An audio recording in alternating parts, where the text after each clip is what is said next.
So we need to get the facts straight. How does this virus work? How does it transmit? Where does it want to go? And let's protect ourselves. I'm Dr. Peter Lin. I'm a family physician in Toronto, Canada. The coronavirus is a family of viruses that can cause as mild things as just a common cold, all the way up to SARS or MERS. These are these bad pneumonias that we're talking about. And basically what these viruses are, they look like a tennis ball with all these spikes sticking out of it. And depending on the type of spike, it allows that virus to attach to certain places. So some viruses, they have the spike that attaches to your nose. So basically you just get a common cold. But the SARS virus and this new virus that we're talking about has the spike that allows it to attach to the cells in your lung. And when it attaches there, it puts in information to make photocopies of itself. So it uses our equipment to make more viruses. I'm declaring a public health emergency of international concern over the global outbreak of novel coronavirus. Most of the coronaviruses live in animals. In this particular case, it was from Wuhan. There was a fish market where they were selling live animals. And the thought is that the virus was in a live animal, then it crossed into a human. But then what we found was that people were getting sick in terms of healthcare workers, in terms of family members that were looking after them, which now meant that the virus can pass from human to another human. Just like all viruses, it needs to reach a target, which is your lung. And it has to get there with your help. It has no feet and no wings. So therefore it needs us to move it there. So that's why we keep saying, don't hang around sneezy people because you're gonna breathe it in. And don't touch your face because that's how the virus is gonna get in. The masks are helpful, but they're not necessary because they're leaky. The ones that you and I buy basically have pockets here, so therefore the virus can get in. What the masks really do is they stop us from touching our face. If you're sick, we tend to mask you, so therefore you're not spewing out the viruses to other people sitting around you. The true people that have the real masks are the N95. Those are sealed. These are for the doctors that may be caring for the patients.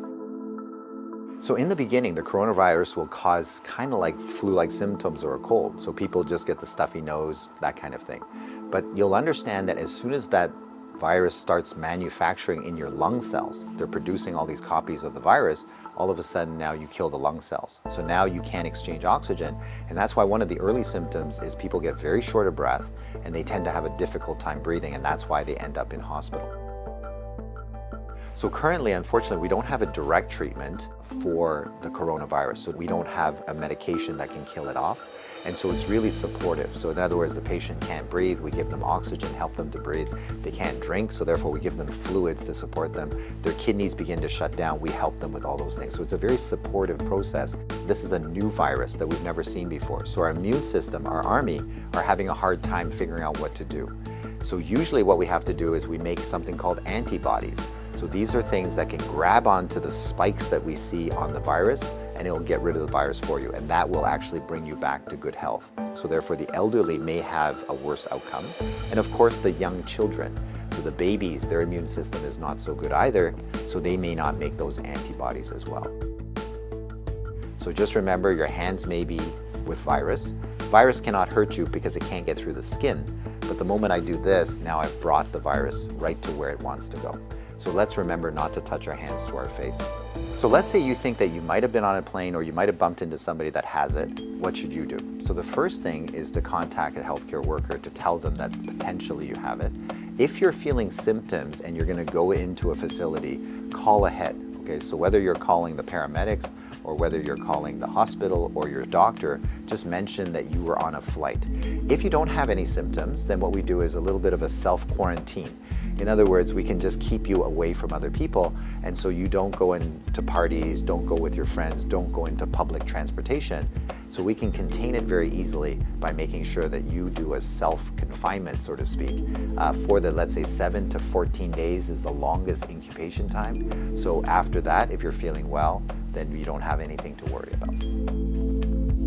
If we get the facts right, then we don't have to be overly worried, but we do the right things so that we don't get the virus ourselves and that we don't pass it on to others. And if we look after each other in this way, this virus will have nowhere to go. It needs us to move it, it needs us to make copies for it, and if we don't help it, then the virus will stop.